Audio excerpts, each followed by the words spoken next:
May mga taong mapapalad na ipinanganak na may gintong kutsara sa bibig.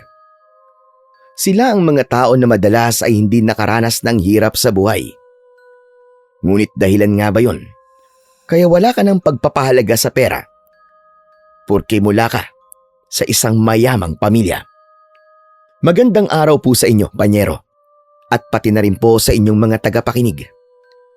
Nalaman ko lang po ang tungkol sa channel na ito nang dahil sa kasambahay namin na araw-araw po talagang nakikinig sa inyong mga kwento. Kaya naman, naisipan ko na rin pong ibahagi sa inyo ang sarili kong karanasan na may kinalaman po sa kulam. Aminado po ko noon na wala akong pagpapahalaga sa pera at wala akong kaalam-alam na yun pala ang magdadala sa akin sa isang sitwasyon na habang buhay kong hindi makakalimutan. Itago niyo na lamang po ako sa pangalang Errol. At ito ang aking kwento. Panyero Stories.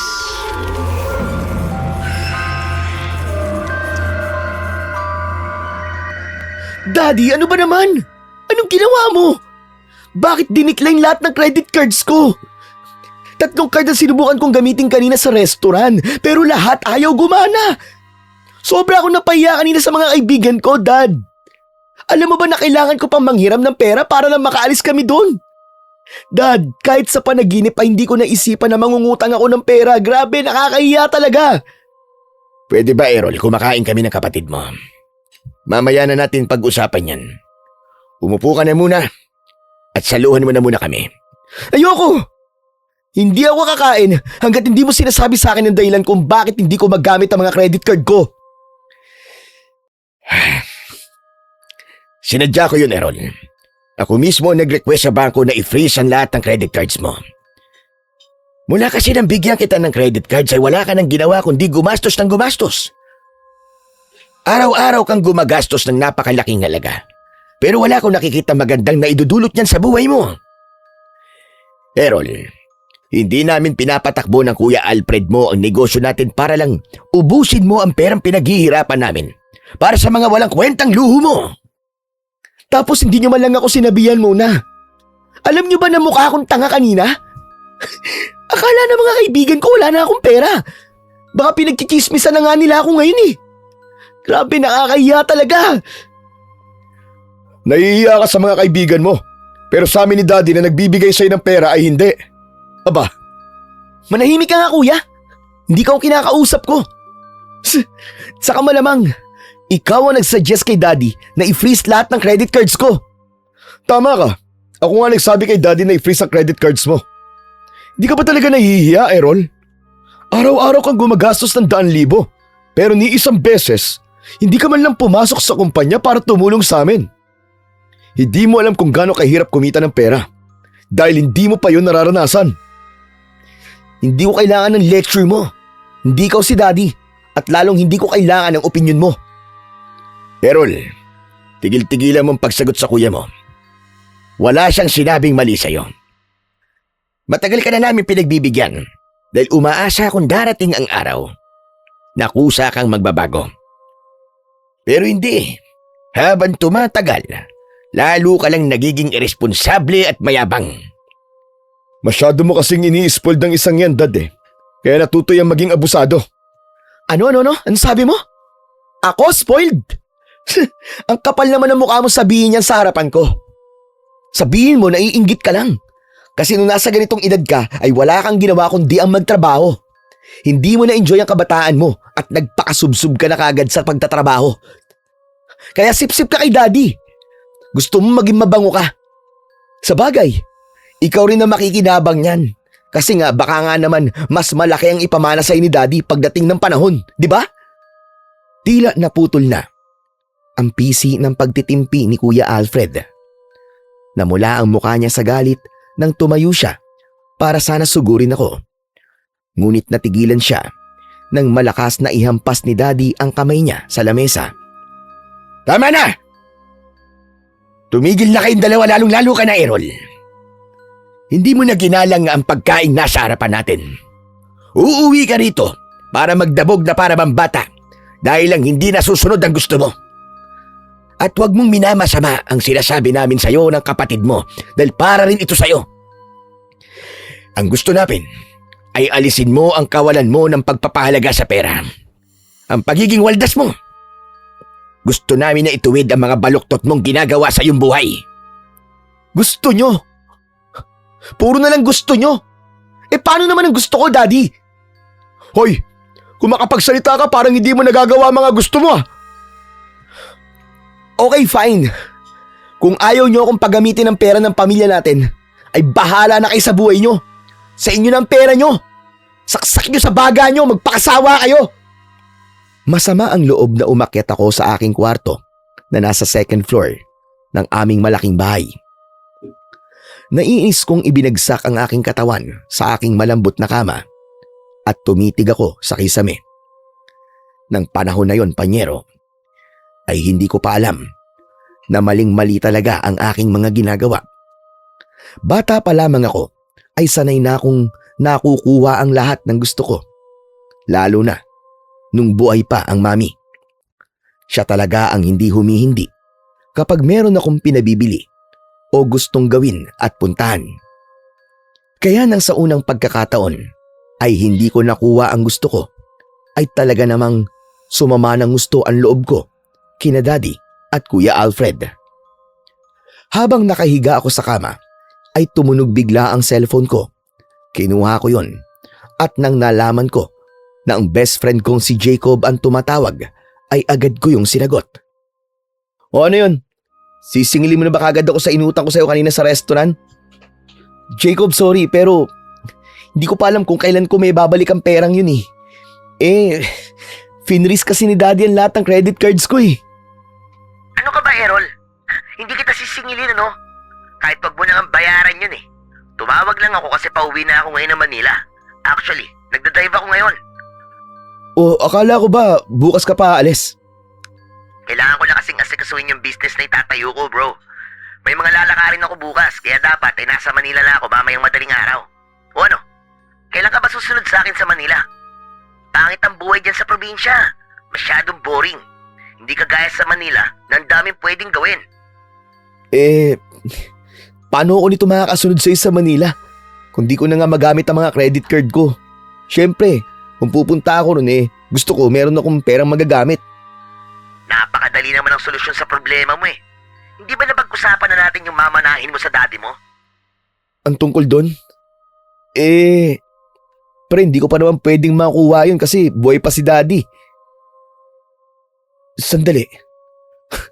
Mukhang alam ko na yung iniisip mo, bro ah. Hindi ko kayang gawin yung gusto mong gawin ko, no? Bakit? Ano bang iniisip mong ipapagawa ko sa'yo? Ano pa ba? Gusto mong patayin ko ang daddy ko nang sa ganun makakuha ko ng mana ko, sira ulo. Hindi ako kriminal ano? At hindi ako papatay ng sarili kong tatay para lang sa pera. Hoy, sira ulo ka talaga. Wala akong iniisip na ganyan ha. Oo, naisip ko na dapat makuha mo na ang mana mo. Pero sa malinis na paraan, hindi sa ganun. Ikaw talaga oo.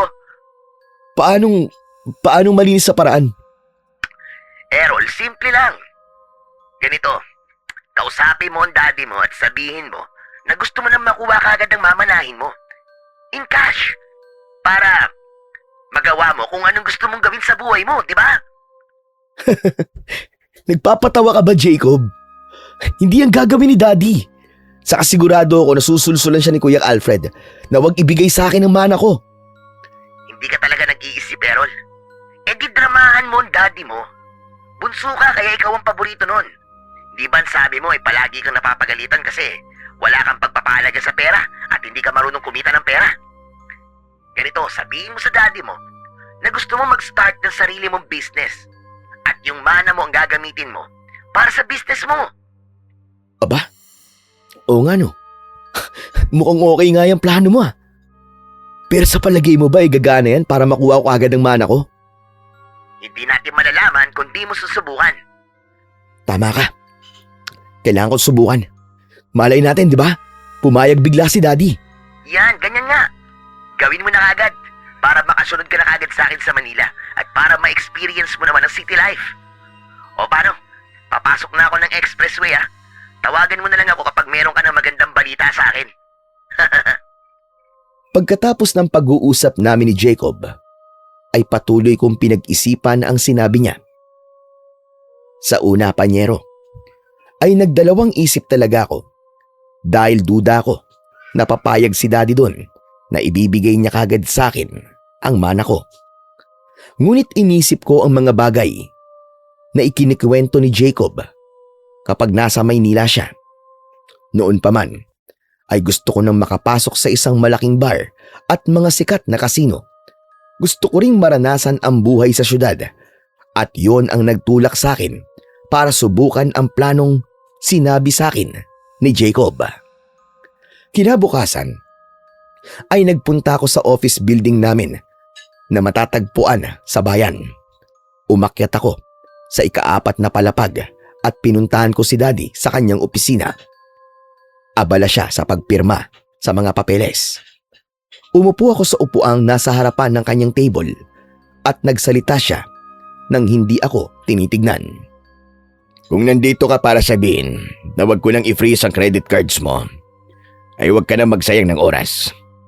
Hindi mo magagamit ang mga yon hanggat hindi ka tumutulong sa pagpapatakbo ng ating negosyo. Kailangan mo matutong kumita ng pera para malaman mo ang halaga nito. Dad, ang totoo po niyan pinag-isipan ko po talaga lahat ng sinabi niyo sa akin ni Kuya Alfred kagabi. At na-realize ko po na tama po kayo. Hindi ko po pinapahalaga ng pera kasi wala akong ideya kung gaano kahirap kumita ng pera. Ang ibig mo ba sabihin magtatrabaho ka na rito sa kumpanya natin? Tutulungan mo na kami ng Kuya Alfred mo? Ano po kasi daddy, iba po kasi ang gusto kong gawin Gusto ko po na magsisimula po ako sa umpisa. Gusto ko po ma-experience yung hirap ng isang bagong negosyante nang sa ganun ay maintindihan ko talaga na hindi biro ang kumita ng pera. Ano bang gusto mo sabihin? Plano mo magtayo ng sarili mong negosyo, ganon? Tama po kayo, Dad. Ganyan nga po ang gusto kong gawin. Kailangan mo ba ng pera? Pwede kitang pairamin. Magkano ba ang kailangan mo?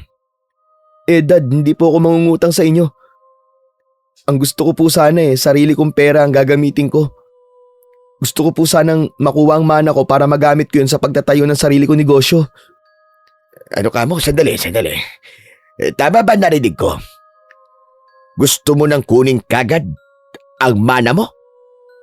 Errol, para sa kaalaman mo, ay hindi lang pera ang mamanahin mo sa akin.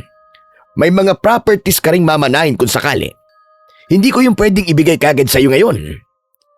Dad, alam ko pong kaya niyong gawan ng paraan yun. Kahit yung perang mamanahin ko na lang po ang ibigay niyo sa akin. Nangangako po ako sa inyo na gagamitin ko po yun sa tama at sa pagtatayo po ng sarili kong negosyo. Ay, sa totoo lang, masaya ko na naisip mong gawin yan. Nag-usap nga kami ng kuya mo kagabi at ang sabi niya, ay wala ka ng pag-asang magbago kaya napakalaking bagay para sa akin na narinig ko mga ganyang salita mula sa'yo. Hayaan mo, Errol anak, at pag-iisipan ko ang bagay na yan. Daddy, please. Huwag mo nang pag-isipan. Pumayag ka na lang sa gusto ko para masimulan ko na kagad ang negosyong naiisip ko. Bakit? Ano ba negosyo ang gusto mong itayo? Ano po a beach resort. May binenta po kasing beach property yung kakilala ko at gusto ko pong bilhin yun. I-develop ko po yung lugar para pagdating po ng araw, maging tourist attraction po yun. Aba, maganda yung naisip mong business anak. Sige, hayaan mo at kakausapin ko kagad si attorney para malaman mo kung magagawa niya ng paraan ang gusto mo. Yes! Maraming salamat po, Dad. Pero sana, huwag niyo po munang sabihin to kay Kuya Alfred Kilala mo naman yun Wala yung tiwala sa akin at paniguradong pipigilan kanyang ibigay kagad sa akin ng mana ko. Saka ayoko po ng kahit na anong negative energy habang sinisimulan ko po ang negosyo ko. Huwag ka mag-alala. Saka ko nasasabihin sa kuya mo na pag-usapan natin kapag nabili mo na yung beach property na sinasabi mo. Basta anak, good luck sa'yo at sana ay ituloy-tuloy mo na ang pagbabago mo. Masaya ako para sa'yo anak. Masaya akong lumabas ng opisina ni Daddy. Kulang na lang ay umabot sa tenga ang ngiti ko dahil nagawa kong utuin at paniwalain ang daddy ko. Nagagamitin ko ang mamanahin kong pera sa pagpapatayo ng negosyo.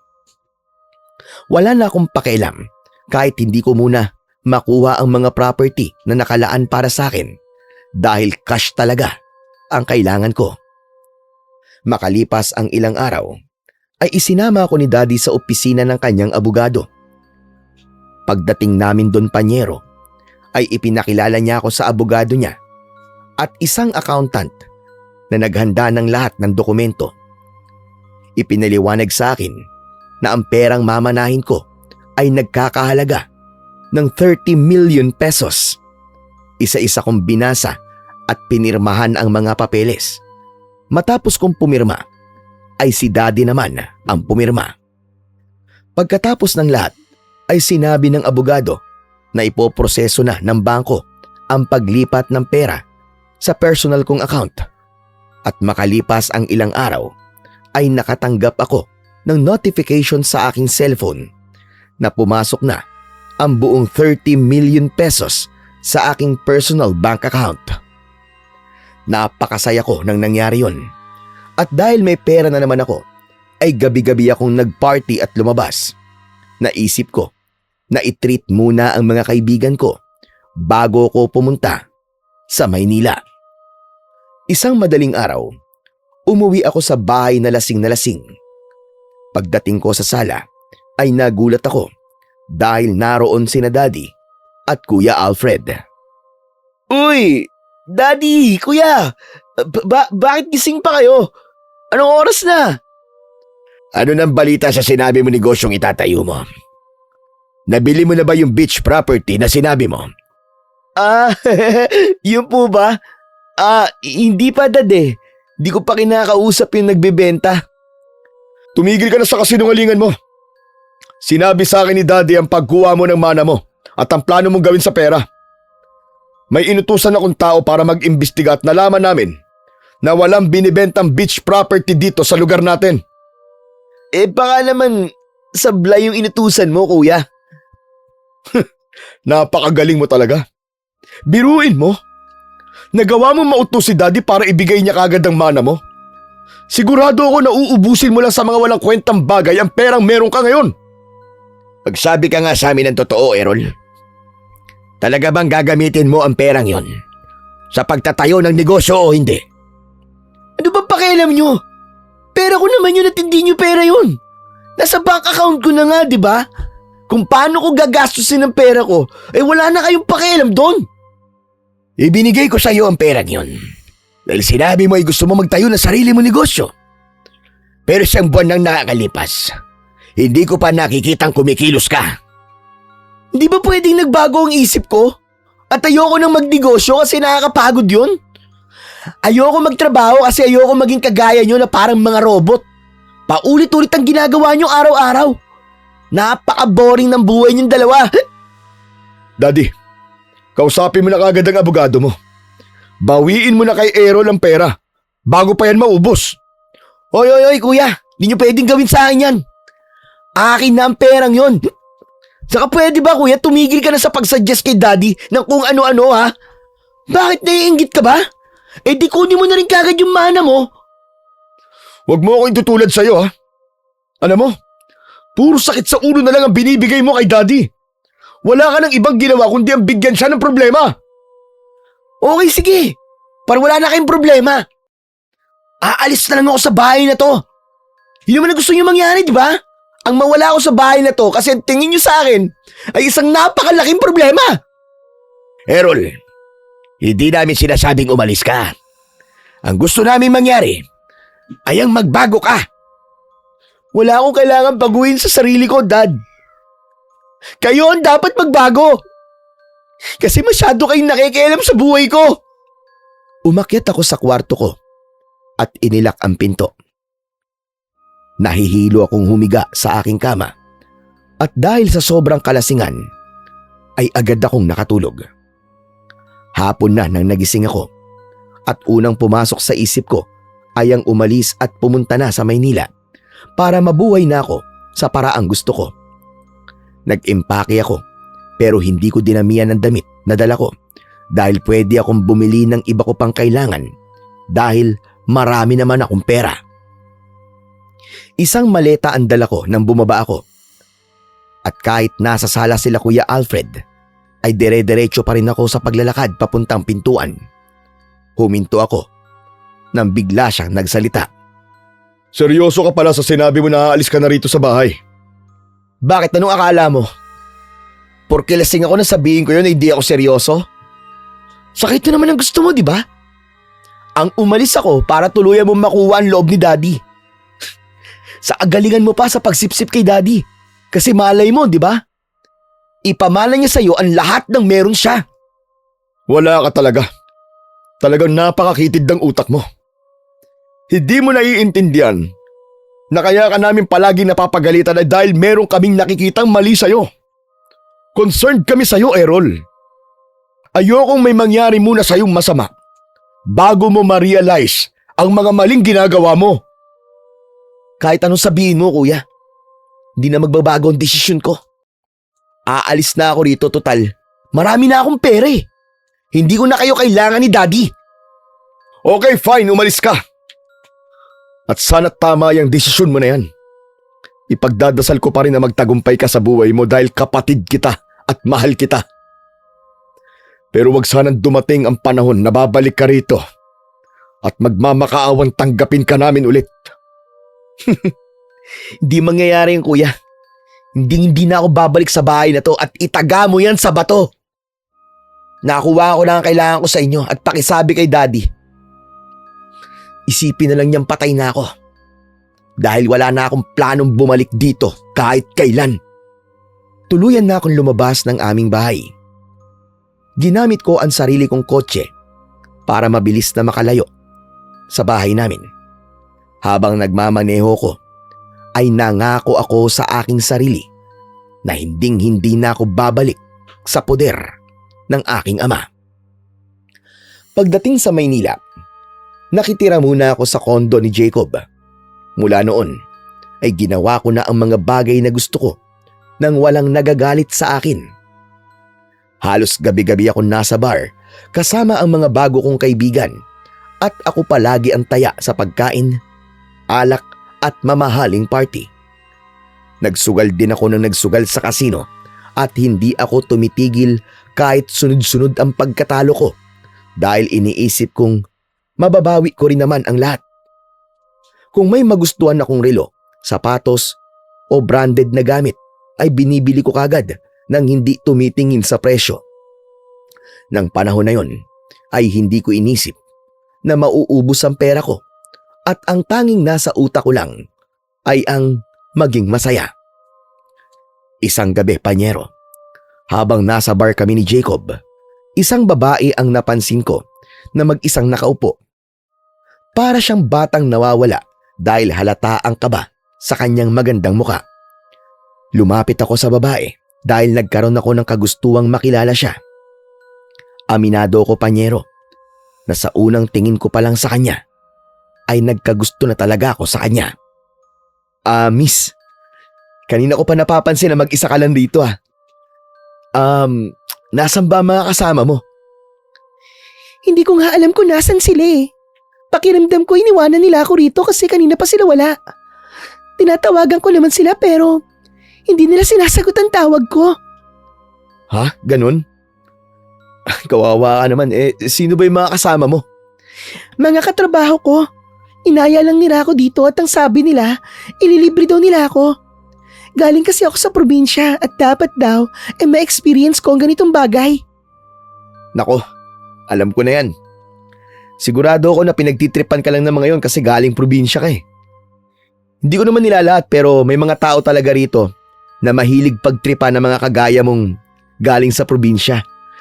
Yung mga probinsyana, malamang hindi na babalik ang mga kasama mo at ikaw na ang kailangan magbayad ng mga in-order nyo.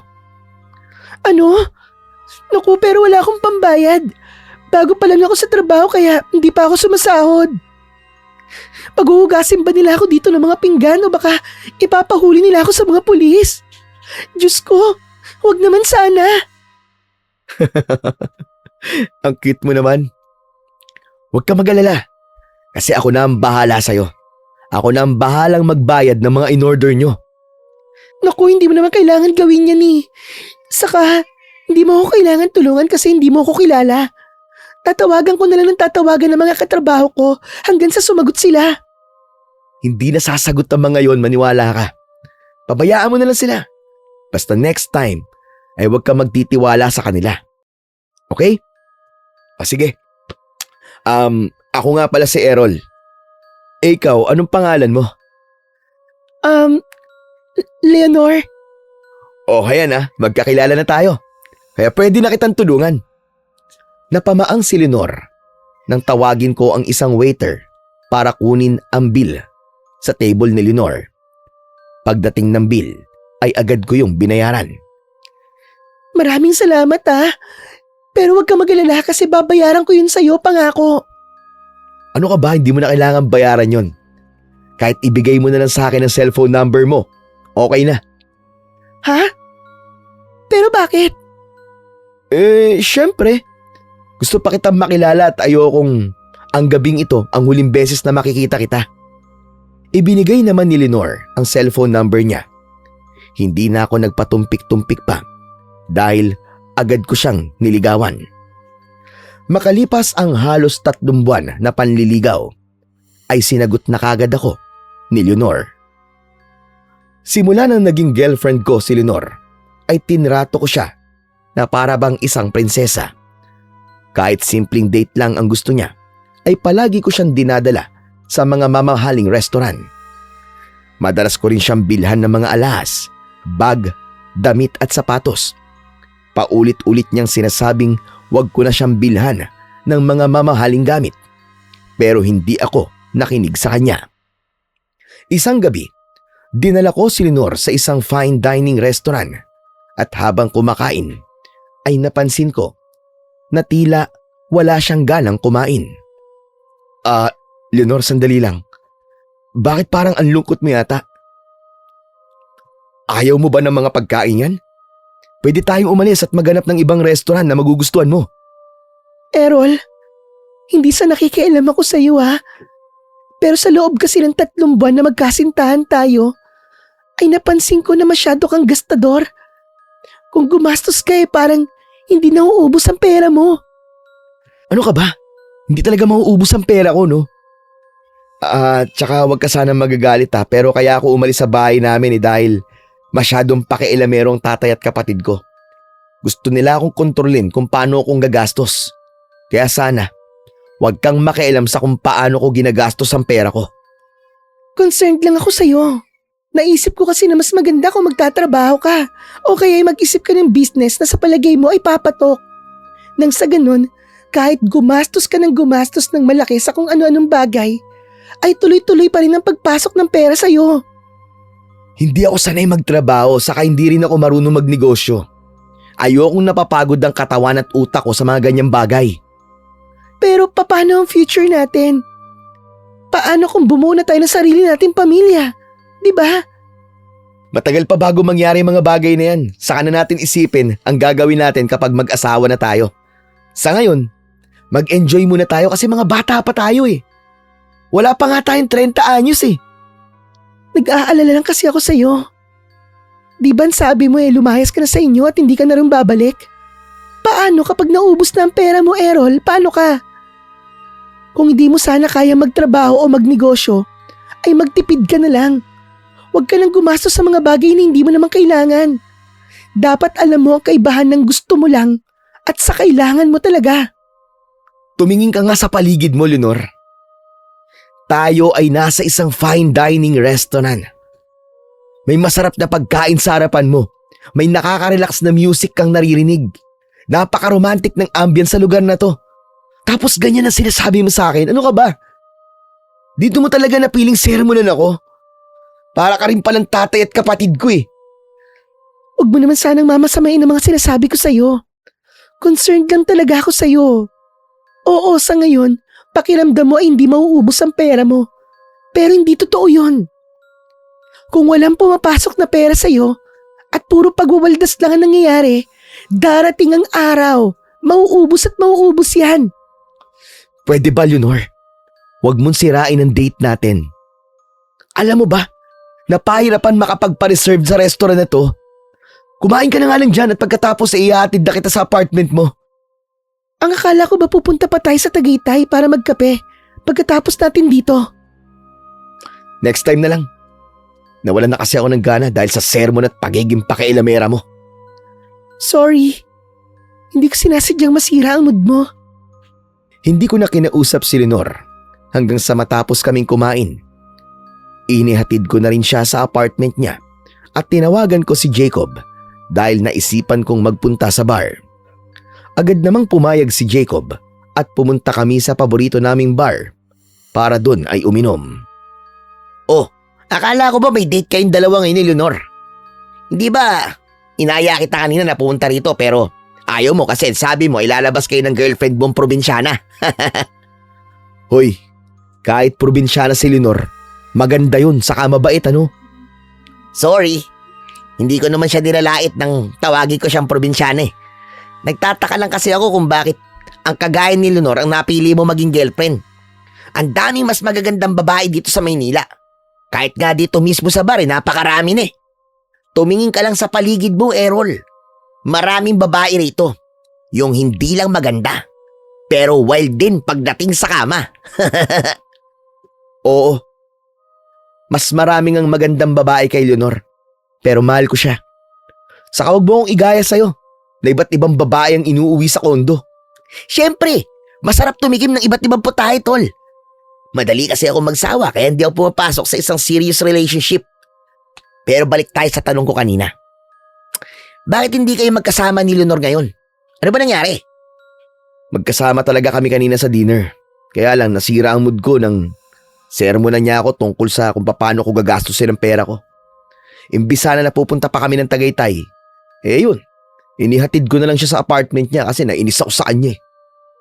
Sabi niya, maghanap daw ako ng trabaho o di kaya naman magnegosyo ko. Kasi daw baka maubos daw ang pera ko. Kilala mo ako, Jacob. Hindi ako ipinanganak para magtrabaho. Ang pera ang dapat na lumapit sa akin at hindi ako lalapit sa pera. Akala ko ba mabait si Leonor? Bakit nakikialam siya sa pera mo? Mabait naman yun. Kanina lang talaga siya nagsalita ng ganun sa akin. Pinaramdam ko nga sa kanya na ayaw ko ng ganun kaya sigurado ko na hindi niya na yun uulitin. Pero may point din naman si Leonor, pre. May possibility talaga na maubos talaga ang pera mo. Tamang-tama. May naisip akong bagong pagkakakitaan. Gusto kong magtayo ng isang investment company. Baka interesado ka? Ayoko, sasakit lang ulo ko dyan. Pero worth it ang pagsakit ng ulo mo kung makikisosyo ka sa akin. Kapag naging successful to, may papakita mo sa tatay at kapatid mo na hindi ka nagkamali sa desisyon mong lumaya sa bahay nyo. Tol, sandali. Pwede bang wag natin pag-usapan ng mga ganyang bagay? Nandito ako para mag-enjoy at mag-relax. Hindi para latagan mo ng binabalak mo negosyo, okay? Okay. Basta, kapag nagbago ang isip mo, sabihan mo lang ako. Malakas kasi talaga ang loob ko na itong investment company na binabala kong itayo ang magiging dahilan para hindi na tayo maubusan ng pera. Madaling araw na nang umuwi kami ni Jacob sa condo unit niya. Parehas kaming lasing na lasing, kaya agad kaming nakatulog. Sa mga sumunod na buwan, ay patuloy pa rin ako sa paggastos sa mga bagay na hindi ko naman talaga kailangan. Inisip ko noon na kaya kong buhayin habang buhay ng perang minana ko kay Daddy. Hanggang isang araw, pag-check ko sa laman ng aking bank account ay nanlamig talaga ako dahil 2 milyong piso na lang ang laman nun. Pinagpawisan talaga ako ng malapot. Magkasama kami ni Leonor nung araw na yon sa isang beach resort sa Batangas at napansin niya ang kaba sa aking muka. Okay ka lang ba? May problema ba? Wala. Ano naman magiging problema ko? Ikaw naman oh. Para ka kasing biglang naging balisa eh. Balisa? Ako? Hindi ako balisa. Anyway, hindi ba plano natin na mag-Europe tour sa anniversary natin? I-cancel na lang muna natin yun. Talaga? Cancel na yon? Bakit parang ansaya mo pa na hindi tayo matutuloy doon? Hindi naman. Pero masyado kasing magastos yung bakasyon na yun eh. Lalo na ang gusto mo ay isang buwan tayo ron. Tapos ang gusto mo pa, ikaw lang ang gagastos. Huwag ka mag-alala kasi pwede naman nating i-celebrate ang anniversary natin kahit saan eh. Ang importante ay magkasama tayo. Sige. Mag-iisip ako ng ibang lugar na pwede natin puntahan. Naisip ko kasi na saka na natin gawin ng Europe tour sa birthday ko. Sandali nga. Alam mo, ang tagal na natin magkakilala at palagi ko nakikitang suot mo yung kwintas na yan. Para kasing hindi yan bagay sa'yo eh. Gusto mo bang bilang kita ng mas magandang kwintas? Huwag mo na akong bilan ng kwintas. Hindi ba ang sabi ko sa'yo ay magtipid ka? Hindi ako materialistic na tao, Errol. Lumaki ako sa simpleng pamilya at hindi ako sanay na magkaroon ng mamahaling gamit na binibili mo sa akin. Kontento na ako na magkasama tayo basta't wala tayong problema. Siyempre girlfriend kita. At gusto kong ibigay sa'yo ang the best. Pero ano bang meron sa kwintas na yan at palagi mong suot-suot yan? Bigay kasi sa akin to ng Lola Maria ko. Pangontra daw to sa kulam at barang. Isa kasing albularya ang lola ko. Bukod doon, ay marunong din siyang mangulam.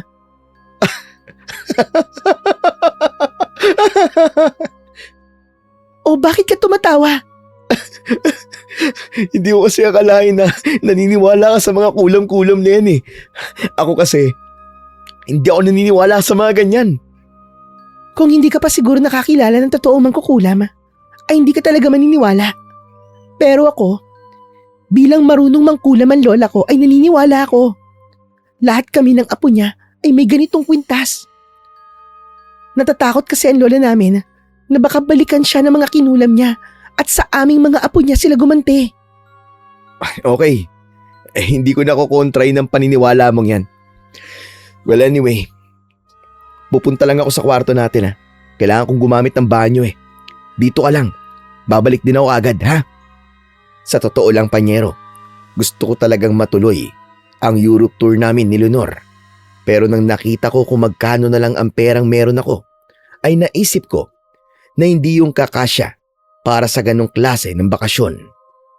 Dahil sa takot kong maubusan ng pera, ay lihim kong ibinenta ang mga mamahaling kong gamit.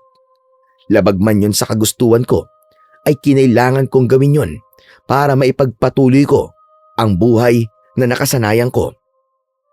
Hindi ko ipinakita o sinabi sa kahit na sino ang problema ko dahil ayokong malaman nila na paubos na ang pera na meron ako.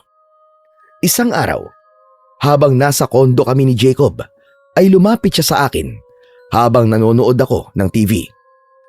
Bro, alam mo, parang napapansin ko yata na kumukunti na mga sapatos at damit mo. Pati yung mga pabango mo, iilan na lang. May mga pinagbibigyan ka ba na mga yon? Ha? Wala ah. Huwag ka na lang maingay bro sa iba ha. Nagbibenta ako ng mga gamit ko. Pati nga yung sasakyan ko hinahanapan ko na ng buyer eh. Sinabi ko na to sa'yo kasi baka matulungan mo ako sa paghahanap ng bibili ng sasakyan ko. Wait lang bro.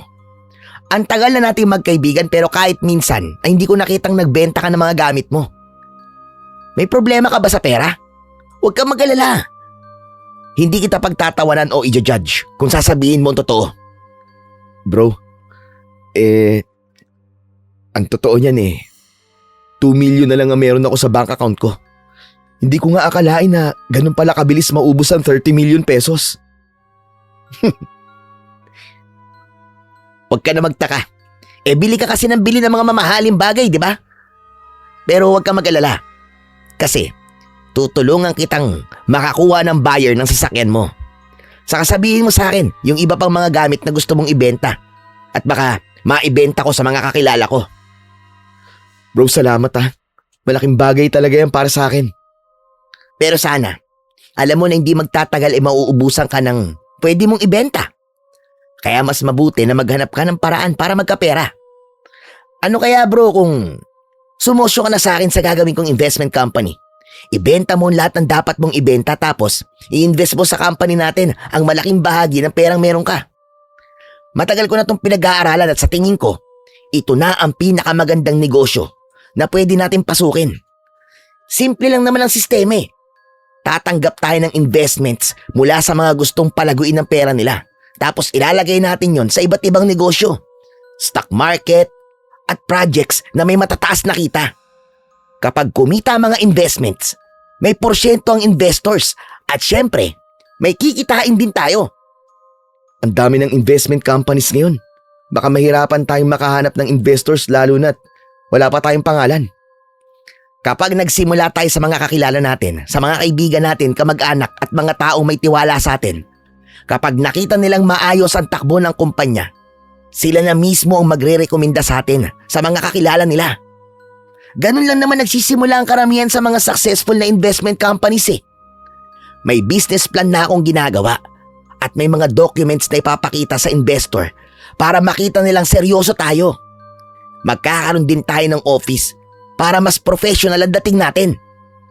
Bro, hindi ko alam kung handa na ba akong pumasok sa ganyang negosyo eh. Wala naman talaga akong experience sa paghawak ng kumpanya eh. Baka mamaya mapahiya lang ako kapag may mga tanong na hindi ko masagot, di ba? Akong bahala sa operasyon at sa lahat ng technical na bagay. Ang kailangan ko lang sa'yo ay maging partner ko at tumulong sa paghahanap ng investors. Habang tumatakbo ang negosyo, matututunan mo rin ang lahat, sigurado yun. Sayang ang pagkakataon kung palalagpasin natin to. Kapag naging maganda ang pasok ng investors, milyon ang pwede nating kitain. Habang dumadami ang investors, mas lalaki rin ang kita natin. Hindi mo na kailangang umaasa lang sa perang minana mo. Magkakaroon ka ng sarili mong negosyo at sarili mong pangalan. Okay, sige. Payag na ako. Basta ayusin mo na ang lahat ng sasabihin mo sa akin kung magkano ang perang kailangan mo. Okay? Kailangan ko na talagang gawin yan bago pa ako maging pulubi sa kalye. Mabilis na kumilos si Jacob pagkatapos naming magkasundo. Nakahanap siya ng opisina sa isang commercial building. Nagpagawa rin kami ng logo, mga brochure, tarpaulin at social media page para mas maraming makaalam tungkol sa investment company namin. Habang siya ang abala sa mga papeles at pag-aayos ng opisina, ako naman ang kumontak sa mga kaibigan, kakilala at ilang negosyanteng kilala ko para ipakilala ang aming kumpanya.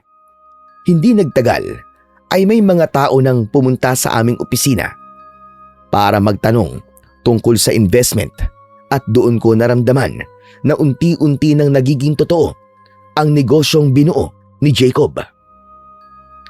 Isang hapon, naging bisita ko si Lenore sa kondo. Wala noon si Jacob dahil nasa bakasyon siya. Lenore, anong ginagawa mo rito? Hindi ba nag-text ako sa'yo na magkikita tayo bukas? Namiss na kasi kita eh. Pinuntahan na kita rito kasi ilang araw ka nang hindi nagpaparamdam sa akin.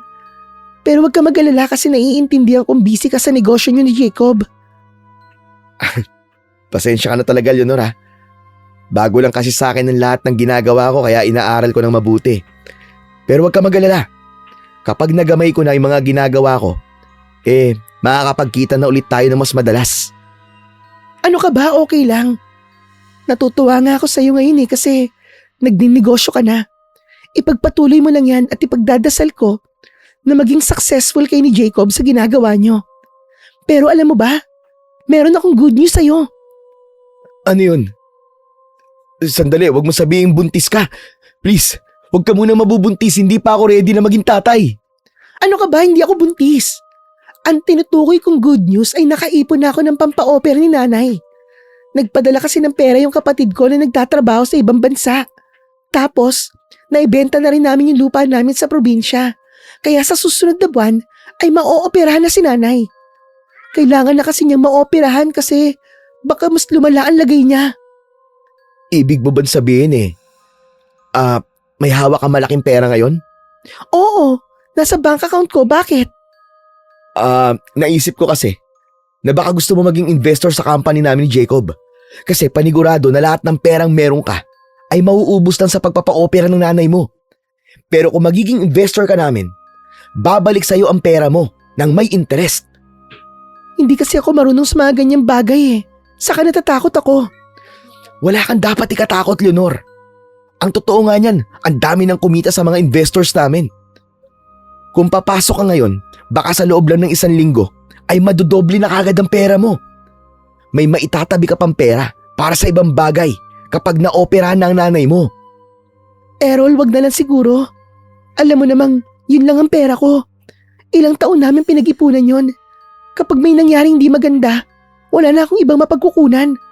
Ayokong isugal ang perang nakalaan para sa nanay ko.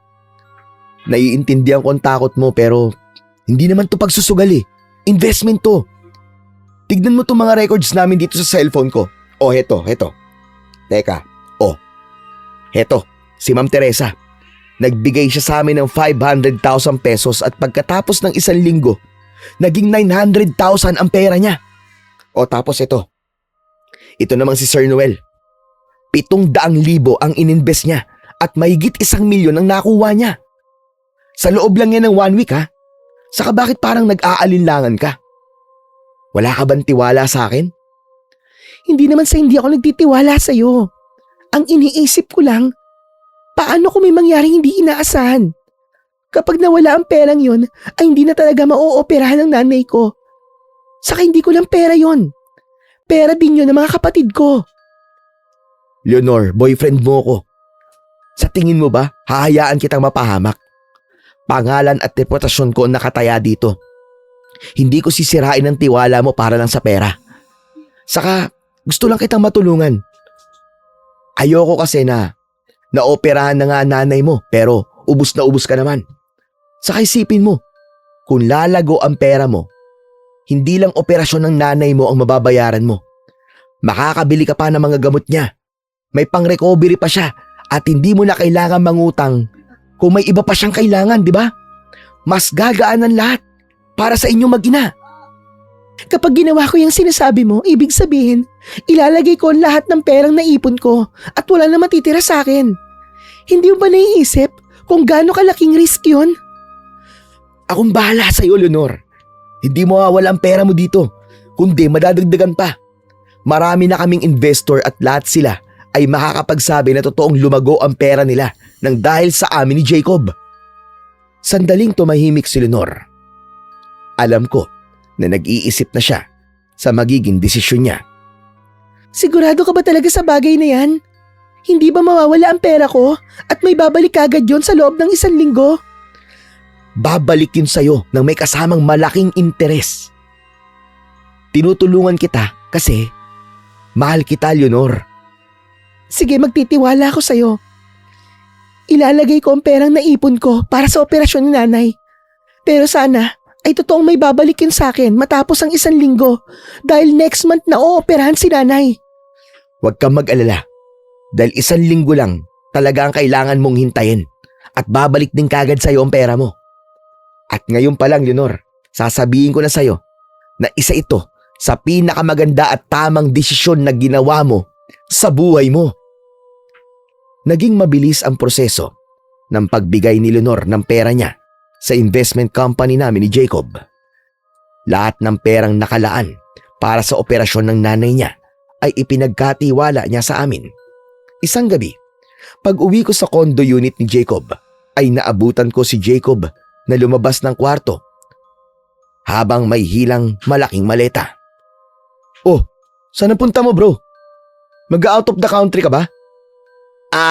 Oo. Birthday kasi ng mama eh. At nag-request siya na i-celebrate ang birthday niya sa Japan. Ganun ba? Gaano ka naman katagal mawawala? 1 week lang. Ikaw na muna ang bahala sa lahat ha. Walang problema. Kahit papaano, alam ko naman ang mga dapat gawin eh. Basta mag-enjoy ka lang sa bakasyon mo dahil deserve mo yan. Simula kasi nang simulan natin yung negosyo natin eh. Hindi ka na nakapagpapahingi. Salamat bro ah. Kailangan ko na palang umalis. Baka malate ako sa flight ko. Nasa airport na kasi si na mami. Baka mapagalitan pa ako nun kapag hindi ka agad ako nakarating doon. Okay bro, mag-iingat ka. Enjoy kayo ah. Nagmamadaling umalis si Jacob at hindi ko yung binigyan ng kakaibang kahulugan. At sa mga lumipas na araw ay mag-isa kong pinatakbo ang aming negosyo. Hindi ko muna inabala si Jacob dahil gusto kong ma-enjoy niya ng gusto ang kanyang bakasyon kasama ang nanay niya. Mahigit 1 linggo na ang lumipas mula nang umalis si Jacob papuntang Japan, pero ni isang tawag o mensahe ay wala akong natanggap mula sa kanya. Araw-araw ko siyang tinatawagan, ngunit palaging hindi matawagan ang numero niya. At nang tignan ko, ang social media accounts niya ay naka-deactivate na ang mga yon. Bigla kong kinabahan, panyero. Kaya agad kong binuksan ang online banking account ng kumpanya at halos mawalan ako ng hininga nang makita kong wala nang natitirang kahit piso roon. Nanlamig ang buo kong katawan habang paulit-ulit kong nire-refresh ang screen dahil umaasa akong nagkaroon ng glitch. Pero pare-pareho pa rin ang lumalabas. Hindi pa ako tuluyang nakaka-recover sa pagkabigla nang isa-isang dumating sa opisina ang mga investor para kunin ang kanilang pera, ngunit wala akong naibigay sa kanila. At doon na nagsimulang gumuho ang mundo ko, lalo na nang napagtanto kong tinangay ni Jacob ang lahat ng pera namin at hinayaan niya akong maipit sa problemang siya ang gumawa.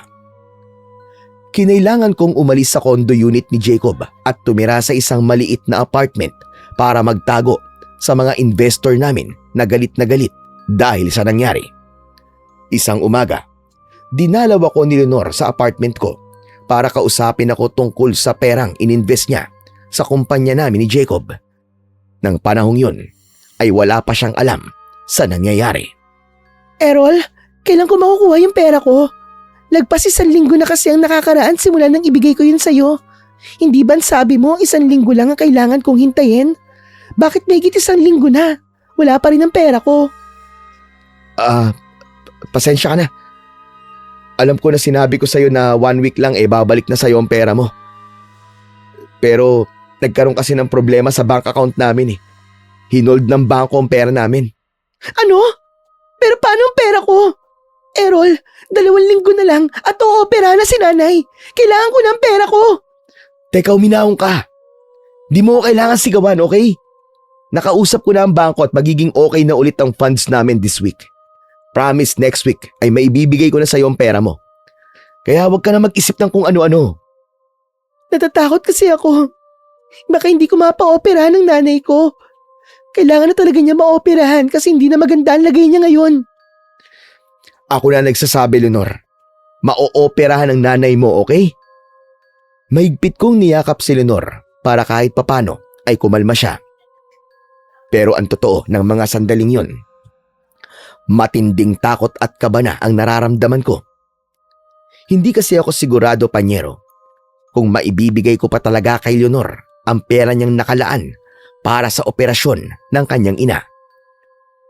Pero totoo nga pala talaga ang kasabihan na walang sikretong hindi nabubunyag. Isang araw ay muling bumalik sa apartment ko si Leonor at sa pagkakataong yon ay galit na siya. Totoo ba nakarating na balita sa akin? Tinakbo mo lahat ng pera ng mga investor nyo?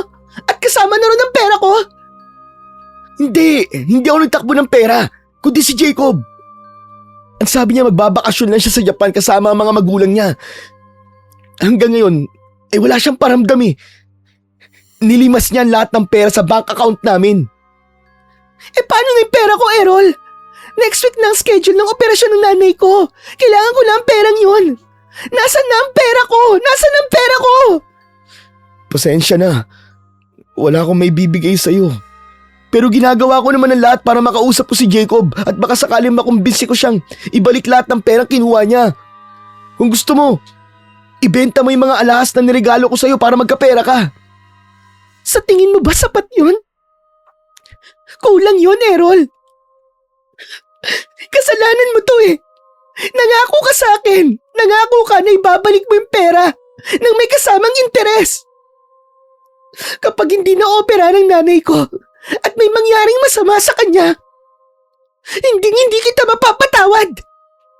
Leonor, sana naman maintindihan mo na hindi ko gusto mangyari to. Please, Leonor. Huwag ka muna magalit sa akin ngayon. Oh. Kailangan kita eh. Kailangan ko na makakausap at karamay. Kasi hindi ko na alam ang gagawin ko. Ako ang dinidikdik ng mga investor namin dahil ako nandito sa Pilipinas. Natatakot ako na baka sampahan nila ako ng kaso. Baka makulong ako. Dapat lang nasampahan ka nila ng kaso. Dahil napakalaking perwisyo tong ginawa mo sa amin ng kaibigan mo. At oo nga pala, bago ko umalis, ay gusto kong sabihin sa'yo na wala na tayo. Ha? Anong ibig mo sabihin? Nakikipag-break ka na ba sa akin? Oo. Hindi ko kaya magkaroon ng boyfriend na scammer. Hindi ako nag-scam sa'yo, Leonor. Maniwala ka. Wala akong kinalaman sa ginawa ni Jacob. Gaya nyo ay biktima rin ako dito. Kaya parang awa mo na. Huwag ka naman makipag-break sa akin, oh. Buo na ang desisyon ko. Break na tayo. At ipagdasal mo na makahanap ako ng pera para sa operasyon ng nanay ko. Gaya ng sinabi ko kanina, hindi mo magugustuhan ang gagawin ko kapag may nangyaring masama sa nanay ko. Tandaan mo yan! Isang matalim na tingin ang iniwanan ni Leonor sa akin bago siya umalis. Noon ko lang siya nakitang nagalit ng ganon, pero naiintindihan ko ang naging reaksyon niya dahil buhay ng nanay niya ang nalagay sa alanganin nang dahil sa pang-i-scam sa amin ni Jacob. Napilitan akong magpalit ng cellphone number dahil pinatokti ako ng tawag at text messages mula sa mga galit na investor sa aming kumpanya. May ilan pa nga na binantaan ang aking buhay. Pakiramdam ko tuloy ay isa akong kriminal na nagtatago kahit alam ko sa aking sarili na wala naman akong ginawang kasalanan. Isang gabi, patulog na sana ako nang nakatanggap ako ng tawag mula kay Leonor. Sa kanya ko lang kasi binigay ang bago kong cellphone number. Hello, Leonor? Buti tumawag ka. Kailangan ko kasi ng kausap eh. Pakiramdam ko mababaliw na ako dito sa apartment eh. Kung ano-ano nung tumatakbo sa utak ko ngayon.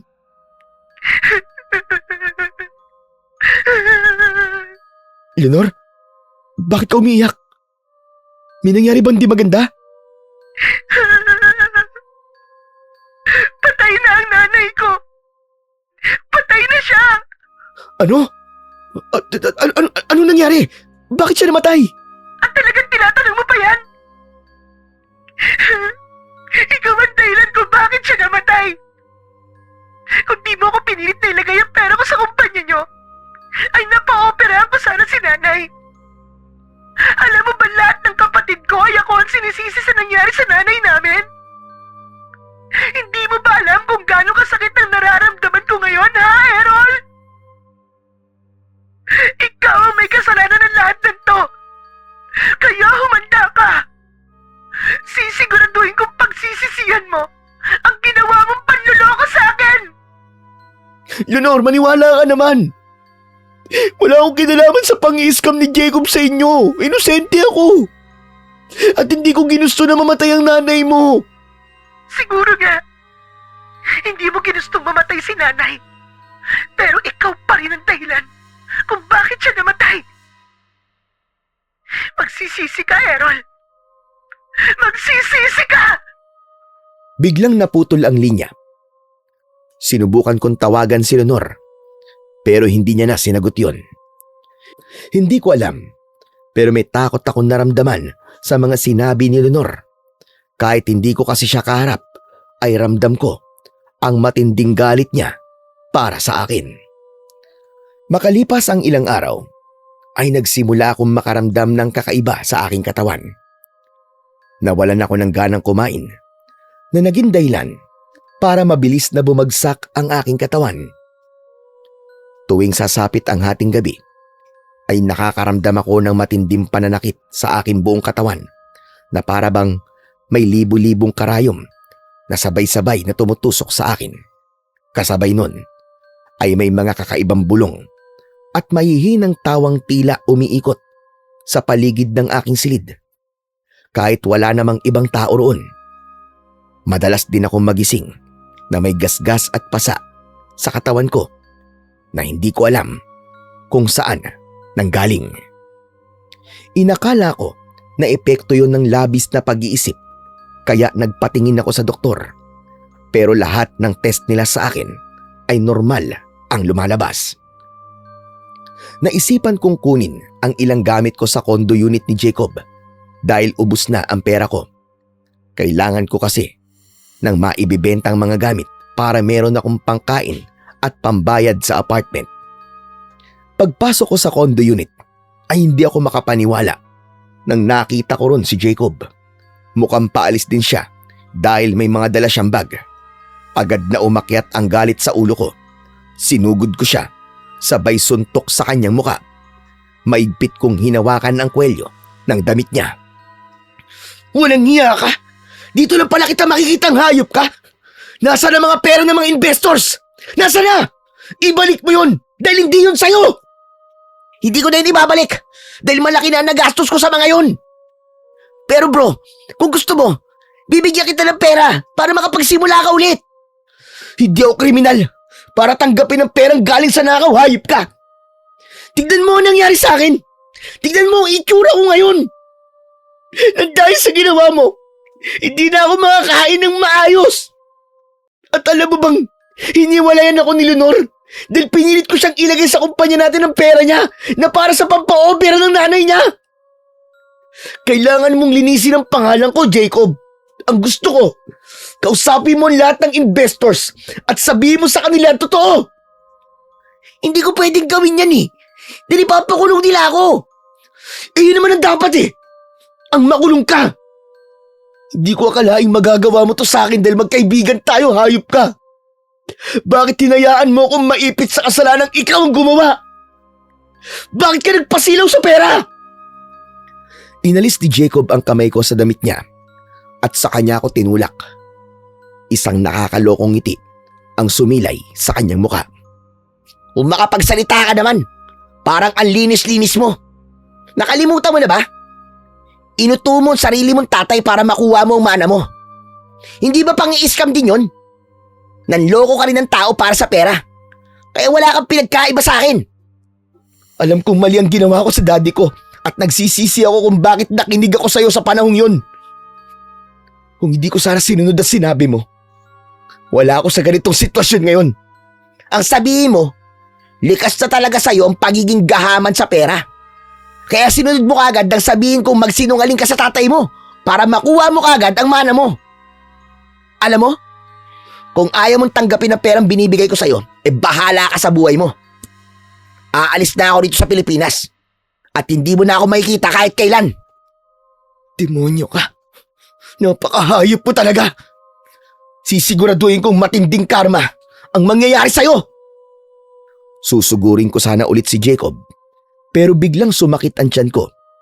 Pakiramdam ko ay nadudurog ang mga laman loob ko hanggang sa bigla akong sumuka ng malapot at mabahong itim na likido. Nahindik ako dahil may kasama yung mga insekto at buhay na uod. Yan ang dapat sa'yo. Tignan mo nga at ikaw itong nakakarma sa ating dalawa. Basta, galingan mo na lang sa pagtatago, bro. Dahil sigurado ako na hindi ka titigilan ng mga investor natin. Diyan ka na. Matapos yun, ay nagmamadaling umalis si Jacob. Hindi ko na siya nagawang habulin dahil patuloy ang pagsakit ng aking tiyan. Muli ako nagpatingin sa doktor. Kahit halos maubos na ang pera ko, pero wala pa ring nakitang problema sa kalusugan ko kahit ramdam kong may mali sa aking katawan. Nagkasunod-sunod pa ang kabalasan ko dahil pinalayas ako ng landlady ng apartment kung saan ako nakatira dahil wala na nga akong pambayad. Napilitan akong tumira sa lansangan at matulog sa kung saan-saan at tila ibinuhos na ng langit ang parusa sa akin dahil isang beses ay ninakaw ng isang palaboy ang lahat ng gamit ko. Patuloy pa rin ang kakaibang nangyayari sa akin, panyero. May mga pagkakataon na sa gitna ng pagtulog ko ay magigising ako at sisigaw ng malakas dahil hindi ko kayang tiisin ang pananakit ng aking katawan. At doon ko na naisipan na humingi ng tulong kay Leonor. Pinuntahan ko siya sa kanyang apartment at matyaga akong naghintay sa pagdating niya. Ngunit inabot na ako ng gabi at nakatulog na ako sa labas ng gate. Nagising na lang ako nang may sumipa sa braso ko. Agad akong tumayo nang malaman kong si Leonor ang nasa aking harapan. Leonor? Leonor, mabutit dumating ka na. Kaninang umaga pa kita hinihintay dito eh. Pasensya ka na kung dito ako nakatulog ha. Anong kailangan mo sa akin? Hindi ba hiwalay na tayo? Alam ko, Leonor. Pero wala na kasi akong ibang maisip na pwede kong lapitan ngayon eh, kundi ikaw lang. Walang-wala na kasi talaga ako ngayon. Napalayas na ako sa apartment ko at halos 2 linggo na ako kung saan-saan natutulog. Nakakahiya man pero baka pwedeng makituloy muna ako sa apartment mo. Pangako, hindi kita kukulitin na makipagbalikan sa akin. Maghahanap din ako ng trabaho kapag medyo lumakas na ako. Ayoko na kasing tumira sa lansangan kasi kung ano-anong masasamang nangyayari sa akin eh. Ayoko. Hindi pwede. Hindi ka ba naaawa sa akin? Tignan mo nga ang payat-payat ko na ngayon. Pakiramdam ko nga, meron na akong sakit na hindi kaya matukoy ng mga doktor kung ano eh. Kahit gawin mo akong utusan, okay lang sa akin. Sa palagay mo ba? Pagkatapos ng ginawa mo ay kaya kitang makasama sa isang bubong? Ha? Alam mo, hindi ko na alam kung saan ka humuhugot ng lakas ng loob at kapal ng mukha para makipagkita pa sa akin. Ilang beses ko na itong sinabi pero wala talaga akong kinalaman kung bakit nawala ang pera nyo. Kay Jacob ka dapat magalit, hindi sa akin. Wala akong kinalaman doon, biktima din ako eh. Kahit ano pang paliwanag ang gawin mo, hindi na niyan may babalik ang buhay ng nanay ko. At kung sa tingin mo ay naaawa ko sa nangyayari sa'yo ngayon, ay nagkakamali ka. Wala na ba talaga sa'yo lahat ng pinagsamahan natin, Leonor? Hindi mo naman naaalala yung masasayang memories natin dalawa? Pilit ko nang kinakalimutan ang lahat ng yon. At para sa kaalaman mo, kahit katiting na pagmamahal ay wala na akong nararamdaman para sa'yo. Alam mo kung ano nararamdaman ko ngayon? Ha? Matinding galit, Errol. Galit na galit ako sa'yo. Dahil ikaw ang dahilan kung bakit hindi na-operahan ng nanay ko. Kung na-operahan sana siya, sana buhay pa siya hanggang ngayon. Sana ay hindi galit sa akin ng mga kapatid ko. Kaya kung ano man nangyayari sa'yo ngayon, ay dapat lang yan sa'yo. Kulang pa nga yan eh. Dahil hindi lang ako niloko mo, kundi lahat ng nagtiwala sa kumpanya nyo nang walang yung Jacob na yon. Hindi ko gusto mangyari lahat ng sinabi mo. Lalo na pagkamatay ng nanay mo. Wala akong ideya na planong itakbo ni Jacob ang lahat ng pera ng kumpanya. Kung alam ko lang, hindi sana pinigilan ko siya. Pinilit kitang mag-invest sa kumpanya namin dahil gusto kitang tulungan, Leonor. Biktima rin ako dito kagaya mo. Maniwala ka naman. Biktima na akong biktima. Pero wala nang mababago sa mga nangyari. Bakit hindi ka nalang sumuko sa mga pulis? Ang balita ko, nagsampa na ng kaso ang mga naloko nyo, ang mga na-scam ninyo. Makipagtulungan ka na lang sa kanila para mahuli si Jacob. Pagbayaran nyo sa likal na paraan ng kasalanan nyo. Sa ginagawa mo kasi na tago ka ng tago, ay pinapaliit mo lang ang mundo mo. Hindi ako susuko sa mga pulis. Wala naman akong ginagawang mali eh. Huwag mo yan sabihin sa akin. Sabihin mo yan sa mga pulis at sa mga taong niloko nyo. Patunayan mo sa kanila yung mga sinasabi mong inosente ka at biktima ka lang din. Nang sandaling yon, ay wala na akong itinirang respeto para sa sarili ko. Lahat ay gagawin ko para lang hindi ako matulog sa lansangan, kaya kahit wala sa pagkatao ko, ay magmamakaawa at luluhod ako sa harapan ni Leonor habang umiiyak. Tumingala ako kay Leonor at kahit kaunting awa ay wala akong nakita sa kanyang muka. Leonor naman nakikiusap ako sa'yo. Alam ko mabuti kang tao, Leonor. Kaya parang awa mo na. Ayoko na matulog sa kung saan dahil pangarapdam ko ay may hindi maganda mangyayari sa akin. Leonor naman. Hirap na ako ngayon at napakaraming nangyayari sa katawan ko na hindi ko maintindihan. Wala na akong pera kahit piso. Ikaw na nga lang ang kilala ko pwede ko malapitan eh. Maawa ka sa akin, Leonor. Maawa ka. Hayaan mo naman akong tumira dito sa'yo. Parang awa mo na, Leonor. Parang awa mo na. Sige na. Huwag mo nang sayangin ang luha at pagluhod mo dyan. Kahit lumuha ka pa ng dugo, ay hindi kita tutulungan. Bakit hindi ka nalang bumalik sa pamilya mo? Oo nga pala. Nagliyas ka sa inyo pagkatapos mo makuha ang mana mo, di ba? Naikwento mo sa akin yun nung nalasing ka. Alam mo sa palagay ko, hindi ka lang nila tatanggapin. Baka nga nagpa-party pa sila nang mawala ka na sa bahay niyo eh. At oo nga pala, bago ako pumasok sa loob ng aking apartment, ay gusto ko magpasalamat sa'yo. Salamat kasi nagpakita ka sa akin. At least nakita ko na gumagana pa rin pala ang kakayahan ng lola ko. Napamaang ako sa huling sinabi ni Leonor bago siya pumasok sa kanyang apartment. Bumalik sa alaala ko nung sinabi niya sa akin na marunong mangkulam ang kanyang lola. Nagkaroon ako ng hinala na baka pinakulam ako ni Leonor sa lola niya bilang parte ng kanyang paghihiganti. At yun ang dahilan ng hindi maipaliwanag na nangyayari sa aking katawan. Hindi ko na pinilit si Leonor na tulungan ako dahil kung totoong pinakulam nga niya ako, ibig sabihin ay talagang matindi ang galit niya para sa akin. Nanatili akong palaboy na umaasa sa barya mula sa mga taong hindi ko kilala.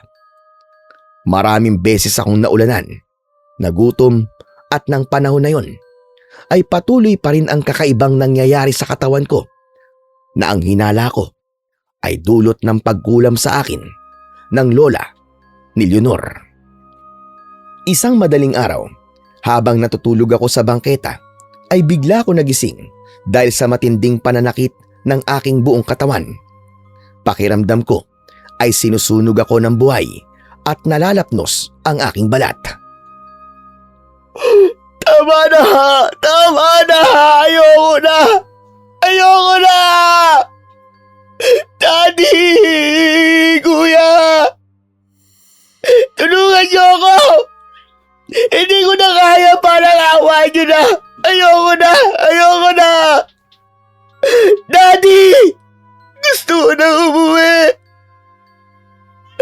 Tulungan mo ako! Tulungan mo ako! Nang dahil sa pagsigaw ko, ay nagising ang ibang pulubi na katabi ko sa pagtulog. Nagalit sila sa akin at pinagtulungan nila akong bugbugin dahil hindi ko kayang huminto sa pag-iyak at pagsigaw. At dahil marami sila, ay hindi ko nagawang ipagtanggol ang sarili ko. Matapos akong mabugbog, ay labis akong nanghina. Namanhid ang buong katawan ko at hindi ako makagalaw. Sa awa naman ng Diyos, ay isang babae ang nakakita sa akin at dinala ako sa ospital para gamutin. Nang malaman ng babae ang kwento ko, ay mas lalo siyang naawa sa akin. Sinabi ko sa kanya na gusto ko nang umuwi sa bahay namin at nangako siya na tutulungan niya akong makauwi. Tinupad ng babaeng yon ang pangako niya, panyero. Nang nakabawi ako ng lakas, ay binigyan niya ako ng pamasahe para makauwi na ako sa bahay namin. At nang nasa harapan na ako ng malaking gate ng aming bahay, ay bigla akong kinabahan. Di na dapat ako siguro nagpunta rito eh. Baka tama si Leonor. Di na siguro ako tatanggapin ni na daddy at kuya matapos ng ginawa ko. Saka, mas lalo sila magagalit sa akin kapag nalaman nila na walang nangyari sa perang minana ko. Tatalikod na sana ako. Pero biglang lumabas si Daddy sa bahay. Pagkakita niya sa akin, Ay nagmamadali siyang lumapit. Binuksan niya ang gate at hinawakan niya ang magkabilaan kong balikat. Naluluha at nag-aalala niya ako na tinignan. Diyos ko. Anak? Anong nangyari sa'yo? Bakit ang payat-payat mo at ang dami mong pasa?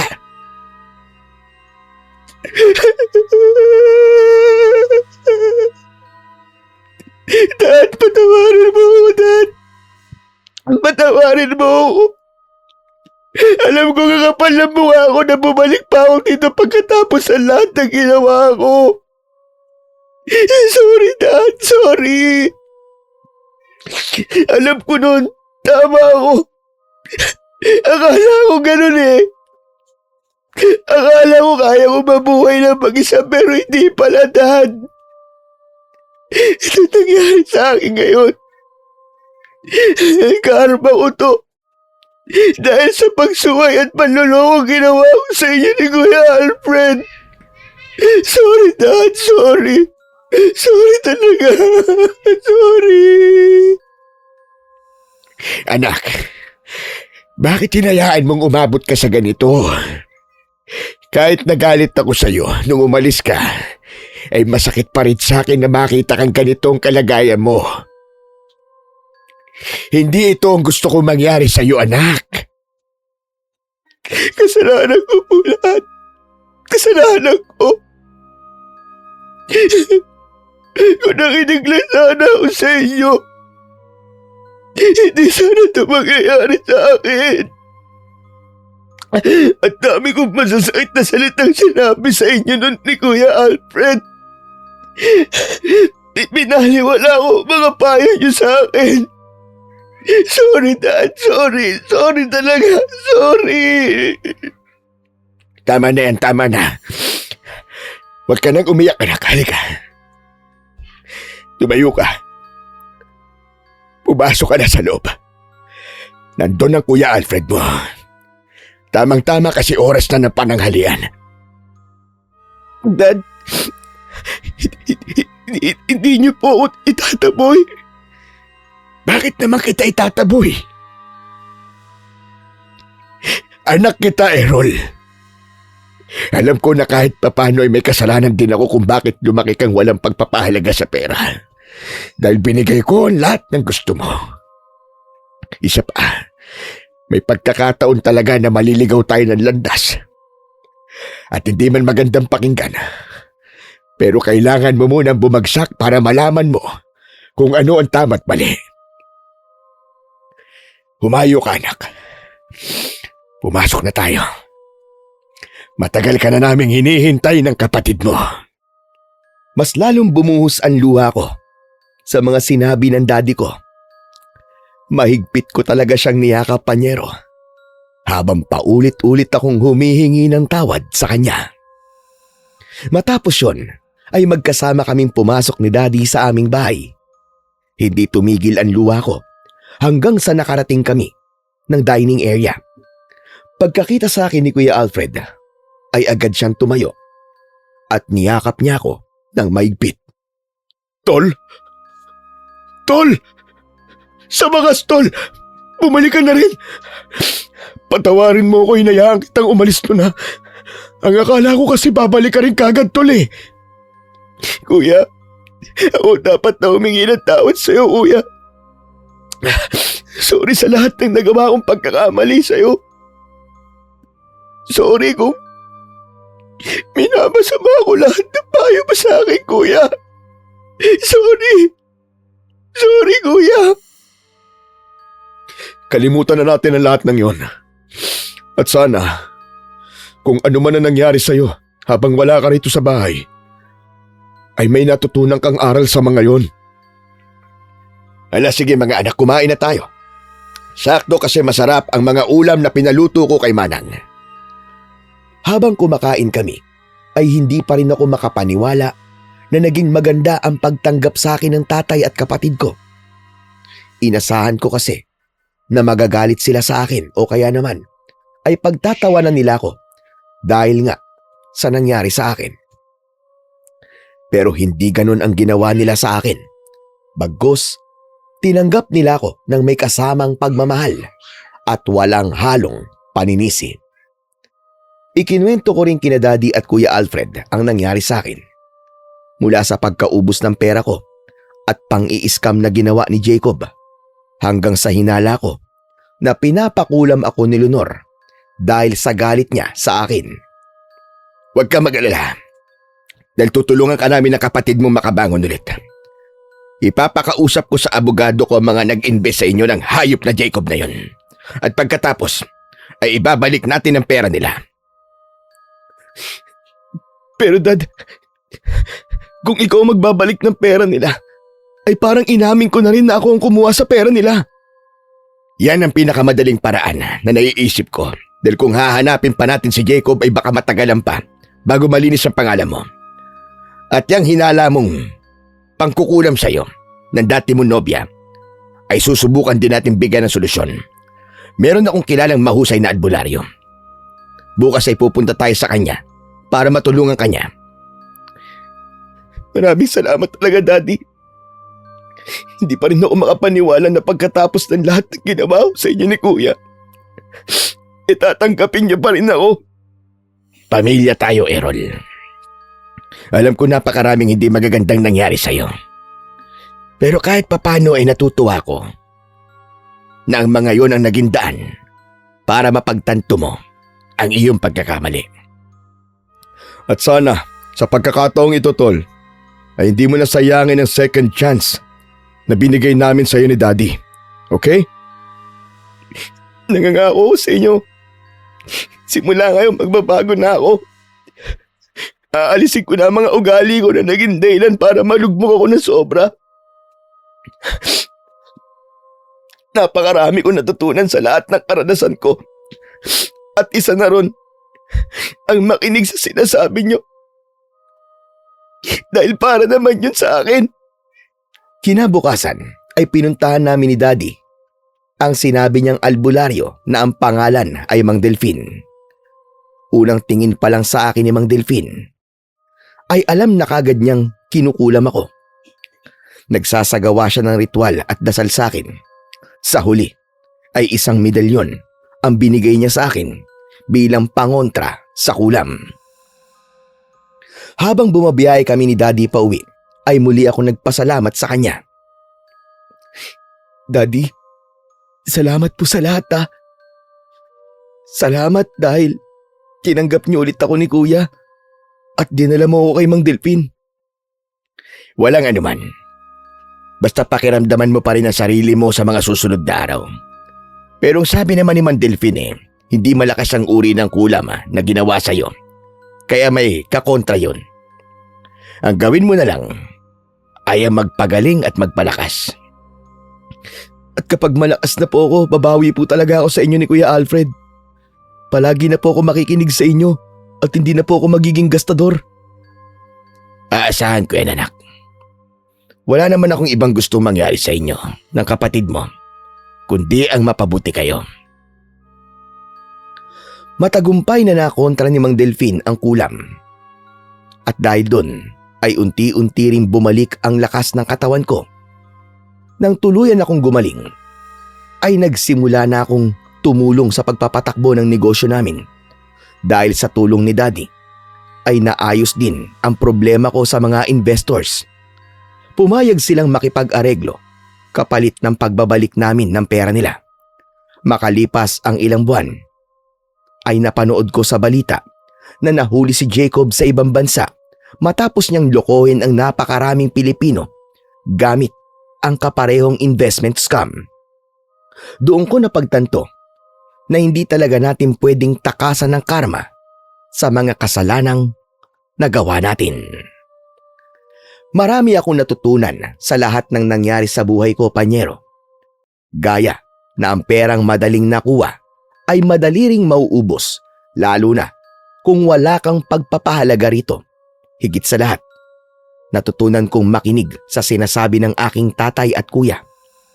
Napagtanto ko na ang mga payo nila ay hindi para kontrolin ako, kundi yon ay paraan nila para mapunta ko sa tama at tuwid na landas.